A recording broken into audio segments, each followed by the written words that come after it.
Hi, my name is Rachel Dixon. I am the job trainee supervisor here at Eden Streets Grow Ogden. And on a day to day, the first thing I do is make sure that the schedule is in alignment with our farm manager and with our social worker. So I put the schedule together, and typically we start with yoga, and we'll go 15 or 20 minutes doing mindfulness and yoga, breathing, and stretching.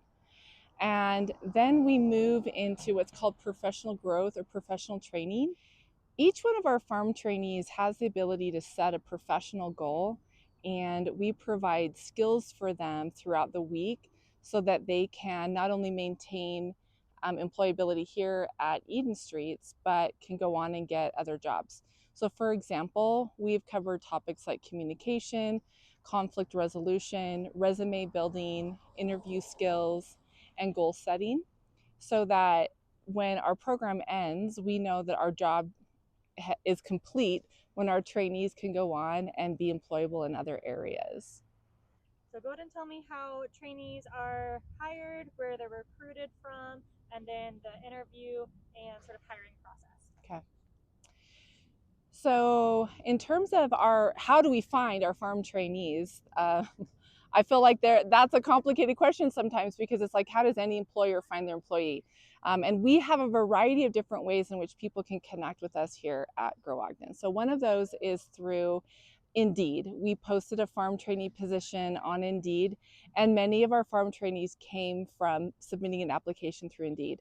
We also work with the Department of Workforce Services, and so they may recommend us to some of the people that they service. And then we also, it's word of mouth. We've had a couple of people just hear about our program and want to apply.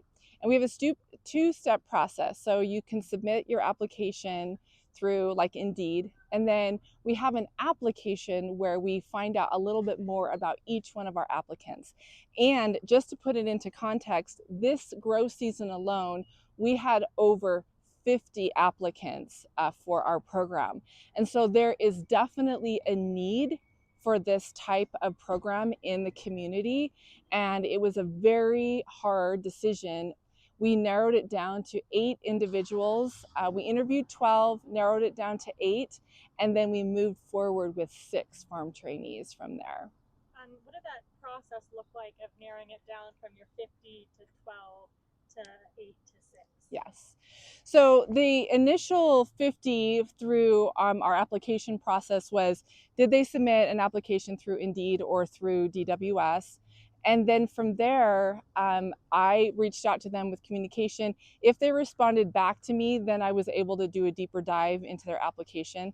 What we were looking for specifically was people that were interested in professional growth as well as skill development, and that also had a need for employment, and we're needing to have an opportunity to have stability in their life. And so part of the weeding out process was actually looking at need.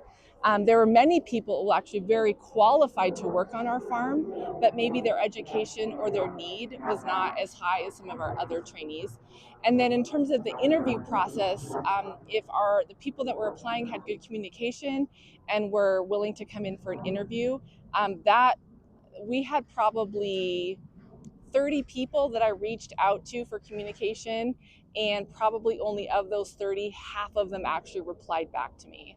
So from there, we were able to have the interview process, look to see who was going to be the best fit for our program. Consent is a really big deal for us. We want our farm trainees to understand what our program is and that they consent to what we're going to be doing. Things like yoga, things like professional growth. They also get the chance to meet one-on-one with one of our social workers. So this was more of a buy-in. The interview process was also buy-in for them so that they knew what type of program they were entering. Awesome. And then lastly, I guess, like what have you learned from your position and sort of hopes for the next session, or what you imagine big dreams for Grow Ogden? Yeah. When I started this job, I was so grateful for the opportunity to come and bring skills that I have over my career and pass them on. I think that's always something that professionals are looking for. Some of the things that I've learned is just how important it is to build connection early and to maintain this concept that Farmer Carl talks about, which is farmily. That is very different than corporate America, where it's come in, clock in, do your job. Hopefully, you build some camaraderie and you leave at the end of the day. Well, when we leave at the end of the day, we leave with a meal. We leave with healthy food, and so that's been a big takeaway for me, is that connection can look unique, and that um, in terms of what Grow Ogden can do in the future is, as we build each one of these farm trainees' lives with professional growth, with stability, with mindfulness, with work skills, that ripple effect goes out into the community.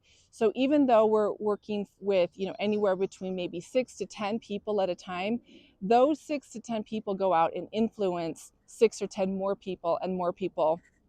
And that is what I hope happens with this program, that people see the value in it, support it financially, so that we can continue to pick up one individual at a time and let that individual go out into their community and make a difference. Because every one of our farm trainees talks about what they want to do when they leave the farm, and that is to go out and make a difference.